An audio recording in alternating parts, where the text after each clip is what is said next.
سلام، كي دايرين؟ لاباس عليكم؟ اموركم هانيه؟ مرحبا بكم معايا في هذا الفيديو. هذا الفيديو ديال اليوم غادي يكون دردشه بيني وبينكم، لان مؤخرا اولا من نهار تزوجت تقريبا كنلقى بزاف ديال لي كومونتير عندي: رشيده زيانيتي مور الزواج، رشيده جا معاك الزواج. المهم كل وحده واشنو كتقول لي. جاتني فكره علاش ما ندردشوش مع بعضياتنا بزاف ديال المواضيع اللي متعلقه بهذا الجانب هذا ديال الزواج، لان شحال من وحده ما عارفاش كيفاش دير تختار شريك الحياه ديالها، ولا ما عارفاش المواصفات اللي كيخص تكون فيه، ولا المهم بزاف ديال الحوايج غنطرقوا ليهم ان شاء الله في هذا الفيديو هذا بحكم التجربه المتواضعه ديالي. دابا تقريبا راني داخله في 4 شهور باش تزوجت، داخله في 4 شهور. يعني علاش ما نديرش فيديو بحكم انه وليت كنلقى بزاف ديال لي كومونتير: رشيده جا معاك الزواج، ديانيتي مورا الزواج.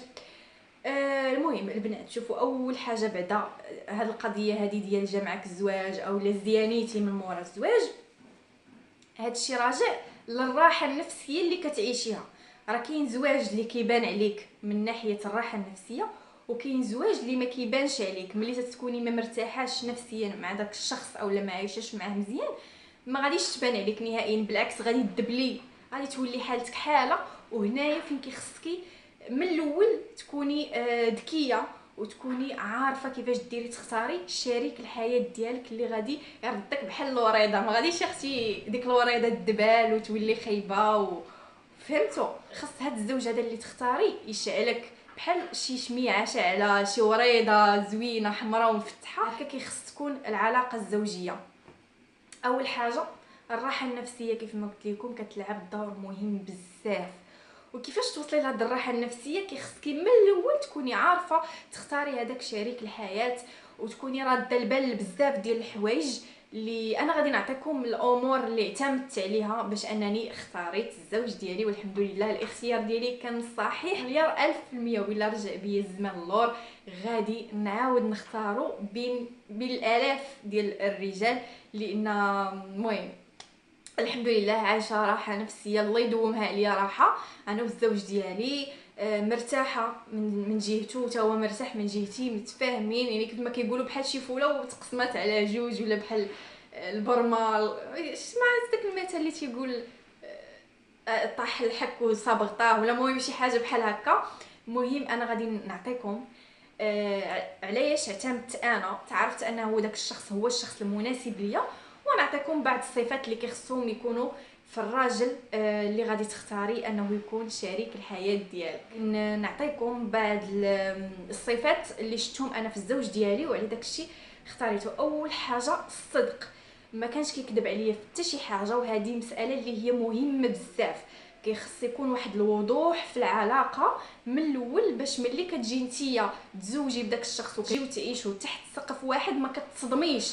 يعني ما كتقوليش راه قال لي كلمه وجيت لقيت كلمه اخرى، فهمتوا؟ يعني اول حاجه الصراحه من الاول، يكون كيخاف الله. الا كيخاف الله بطبيعه الحال غادي يخاف الله فيك وغادي يتقى الله فيك. هذه اهم حاجه، الدين والعباده. يكون كيخاف الله، كيصلي صلاته. ثاني حاجه اللي ركزت عليها انا بزاف ولاحظتها، وتانتي كيخصك تلاحظيها، هو التعامل ديالو مع الوالدين ديالو. انا لاحظت التعامل ديالو مع الوالدين ديالو كيفاش داير، واحد التعامل اللي راه طوب. يعني كنقول هاد السيد هذا مادام انه كيتقى الله، لان راه كاين اللي ما والديه ما كيهموش مثلا، ولا كيتعامل معاهم واحد التعامل اللي هو خايب، ما كيحترمهمش ما كيقدرهمش. فكيفاش غادي يعاملك نتيا كزوجه فقط، ماشي ما ولدتيه ما شي حاجه، ماشي من دمه، فهمتي؟ كيفاش غيتعامل معك وهو ما كيتعاملش مع والديه مزيان؟ فهذه واحد الحاجه اللي لاحظتها، خصوصا ملي جا عندي، ملي جا تعارفنا وتخطبنا وكلشي في الوقيته ديال الخطوبه بالضبط. لاحظت انه كيتعامل مع الام ديالو مزيان، مع الاب ديالو ما كرهش يكون يحطهم فوق راسو. فقلت هذا السيد هذا مادام انه كيتعامل مع الوالدين ديالو وحتى خوتو وكلشي بهذه الطريقه هذه، فحتى انا غادي يعاملني بنفس الطريقه. والحمد لله هذا الشيء هذا ما خيبنيش الله فيه نهائيا. فهذا الشيء اللي ركزت عليه. كيف ما قلت لكم الكذوب ما كيخصوش يكون، والاحترام في العلاقه. واخا تكونوا يلا كتعرفوا غير كتهضروا في التليفون اولا مثلا شي كافي ولا شي حاجه، كيخص العلاقه تكون مبنيه على الاحترام من الاول. ماشي من الاول تختار الهضره، من الاول يسبك، من الاول ما يعطيكش واحد القيمه، ما يغيرش عليك. الغيره مهمه ولكن ماشي ديك الغيره ديال المرض، ماشي ديك الغيره اللي كتخلي بنادم انه يتسطى يسد عليك ما تخرجيش ما يدير لك النقاب لا ماشي هذه هي الغيره. الغيره انه مثلا فوالا ما تخرجيش بوحدك مثلا شي بلاصه اللي بعيده، هاد اللباس هذا وكيهضر معك بواحد الطريقه اللي هي زوينه، ماشي كيتحكم ولا سلطوي كيف ما كنقولوا، كيهضر معاك بواحد الطريقه اللي هي باحترام. فوالا هاد اللباس هذا قصير شويه، من الاحسن انك يكون بدلتيه بهذا ولا شي حاجه بحال هكا. يعني غيره في محلها وفي حدود، ماشي ديك الغيره ديال الهبال اللي كنقول لكم انايا. ماشي كلمه جوج ينقص منك، كلمه جوج يخسر لك الهضره، كلمه جوج بقى يسب في الله ولا شي حاجه، لا داكشي انتردي. الا شتي العلاقه من البدايه ديالها غاده بحال هكا اختي غير وقفي من الاحسن وما تزيديش تكملي. اولا دوك النرجسيين اللي في الاول كيبانوا لك زوينين كيخليوك تحسي بلي انت هي كل شيء، اين فوا كيشدك اولا اين فوا كيتزوج بيك كتعيشي معاه الرعب، كتعيشي معاه الاخر. فهاد الشيء خايب. ردي البال لذاك الانسان واش نرجسي واش كيتعامل معاك باحترام، وفرضي داك الاحترام من الاول. ماشي تانتي تكوني مثلا غير مداطره معاه وتجلسي تخسري معاه في الهضره ولا لا، داك الشيء راه كينعكس تولي حياتك كامله عايشه بداك تخسر الهضره وديك الهضره اللي مجعفنه. لا الاحترام، تهضري معاه تناقشي معاه باحترام في حدود. هو ما يخسر لك هضره انت ما تخسري ليه هضره، باش العلاقه كتمشي في المسار ديالها مزيان. يكون كيحترمك وكيقدرك لا سواء بينك وبينه في داركم، لا سواء بين عائلته، لا سواء بين عائلتك. وحتى انت نفس الشيء، تنتي احترميه وقدريه. ماشي انتيا تبغيه يحترمك ويقدرك ما بين عائلته وما بين عائلتك وفي الدار وانتيا ما كتحترميش وما كتقدريش وكتعاملي معاه بواحد الطريقه خايبه. فكوني اكيده حتى هو غيتعامل معاك بنفس الطريقه، لان كيف ما تبغي راسك نتيا حتى هو غيبغي راسو. فهمتوا؟ يعني يكون داك الاحترام والتقدير متبادل، تكون عنده القدره على تحمل المسؤوليه، وهذه حاجه اللي هي ضروريه بزاف. يتحمل المسؤوليه، تشوفي ان داك الانسان كابابل وخدام. ماشي تاخدي ليا واحد يلا كيقلب على خدمه ولا الخدمه ديالو ما مرسماش المهم يكون عنده القدره على تحمل المسؤوليه وينفق ويصرف على دارو وعليك بطبيعه الحال. الهدوء والحكمه، ردي البال لهذا الشيء. تصرفاته كيخصها تكون في محلها، ويحسن التصرف في الوقيته ديال الغضب. ما يكونش متسرع ولا اي حاجه جاتو في بالو كيخصو يطبقها، ولا اي حاجه جاتو في بالو خصو دغيا يديرها. لا كيخصو يجلس ويفكر. وهذه حاجه اللي هي زوينه بزاف. ما تاخديش اختي هذوك اللي كيطيروا مع الطيور اي حاجه بانت له ولا اي هضره بغات تخرج له من فمو كيخرجها، لا سواء حدا الجماعه ولا بينك وبينه ولا. المهم كيخصو الكلام اللي كيخرج من فمه يكون موزون. الوفاء والاخلاص، ما يكونش كيخون بطبيعه الحال. ماشي انت اختي مثلا عارفه مع شي وحده اخرى وتقولي ومعليش دابا يبعد منها ويجي انا يتزوج بيا ولا شي حاجه. لا اختي، من الاول كيخصك تكوني نتيا اللي عنده، تكونوا متفاهمين بينك وبينه. ماشي اختي نتيا كتهضري معاه وكيهضر مع 10 اخرين من غيرك، هادشي راه ما كاينش وما كتقبلوا حتى شي وحده نهائيا. فكما قلت لكم راه الانسان كيبان في الاول، كيبان داك الانسان واش تقدري انك تكملي مع حياتك ولا لا. شوفي كيدير ها وها اختي كيزيكزاكي معاك، عطيه اتساع من الاحسن، لان حياتك كامله كيف ما شفتي داك الانسان في الاول غادي تكملي مع حياتك كامله. والزواج راه واحد العقد اللي كتسني عليه باللي انك غادي تكملي حياتك كامله مع داك الانسان.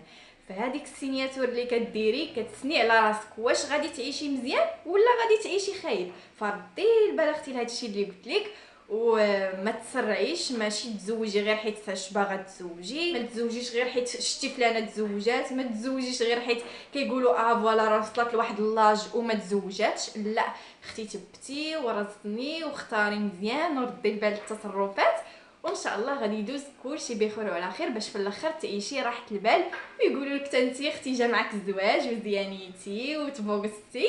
هكا كيخص يعني الزواج يبان عليك. راه تشوفي شي وحده، هادشي راه كنشوفوه بعينينا، كتشوفي وحده يلاه تزوجات وحالتها حاله ولا دبالت، المهم ما بقاتش زوينه، عارفي ان داك الانسان اللي راه معاه ما كيعطيهاش الراحه النفسيه، ما مرتاحاش مزيانه في دارها. كنشوفوا عاوتاني وحده اخرى تزوجات وزيانه تبوكسات وجا معها الزواج، فكتعرفي ان هذيك السيده عايشه الراحه في دارها الحمد لله والشكر لله. وما نساوش الدعم والتشجيع، يوقف معاك في اي حاجه باغا ديريها في حياتك، يشجعك، يزيد بك لقدام، انت تزيدي به لقدام وهو يزيد بك لقدام.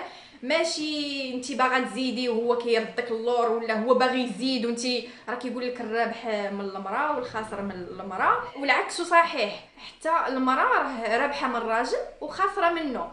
الا كان كيدعمها وكيشجعها راه غتزيد لقدام، كان كيرجعها اللور وكيحبطها راه بطبيعه الحال غتبقى جالسه غير في بلاصتها، ما عمرها ما غادي تزيد لقدام، لا هو غيزيد ولا هي غادي تزيد، غيبقاو في نفس النقطه كيدوروا غير تماك. هذا ما كان.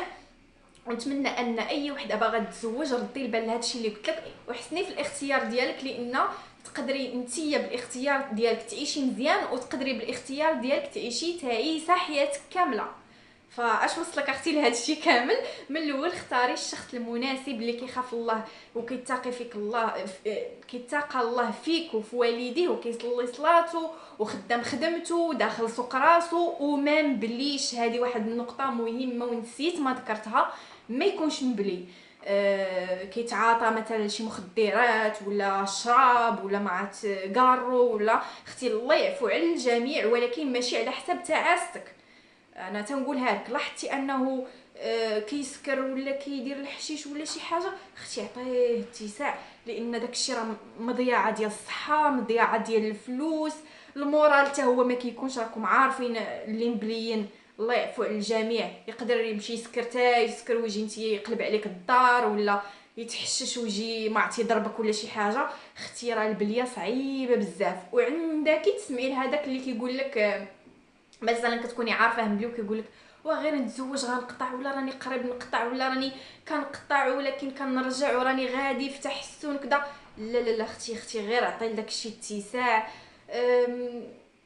اختي راه الراحه النفسيه ديالك هي كلشي، والله العظيم. راه ملي تدخلي لدارك مع داك الشخص وكتسدي عليك الباب، صافي كتولي باغا غير تعيشي ترونكيل، واكله شاربه خارجه ضحكه، هادشي اللي كتبغي. اما باش تسدي بابك انت وياه ويبقى يسلخ فيك ولا ما يصرفش عليك، ولا ما يكونش يعني عنده واحد التجاهل، ولا ما تاكليش يخرجك ولا ما يخرجكش، لا كيخصو يكون كيحس بيك، يشوفك غير في عينك يحس بيك، يعرفك واش مريضه، يعرفك واش مقلقه، يعرفك واش باغا تخرجي ولا لا، فهمتي؟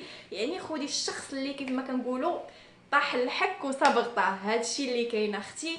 نتمنى ان اي وحده كتشوف فيا باقي ما سهلش عليها الله يجيب لك الزوج الصالح والذريه الصالحه. هذا ما كان، تهلاو لي فراسكم مع فيديو جديد. السلام عليكم.